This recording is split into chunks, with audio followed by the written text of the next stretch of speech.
মান্দায় সাংবাদিক তুহিন হত্যার বিচারের দাবিতে মানববন্ধন। মোহাম্মদ সাইফুল ইসলামের তথ্যচিত্রে থাকছে বিস্তারিত। গাজীপুরের চান্দনা চৌরাস্তায় নির্মমভাবে নিহত সাংবাদিক আসাদুজ্জামান তুহিনের হত্যাকারীদের দ্রুত গ্রেপ্তার ও দৃষ্টান্তমূলক শাস্তির দাবিতে নওগাঁর মান্দা উপজেলার কর্মরত সাংবাদিকরা মানববন্ধন কর্মসূচি পালন করেছেন।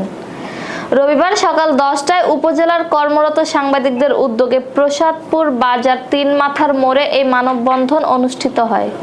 হাতে প্ল্যাকার্ড ও ফেস্টুন নিয়ে সাংবাদিকরা প্রায় 1 ঘন্টা ধরে নীরব ও শান্তিপূর্ণ অবস্থান কর্মসূচি পালন করেন।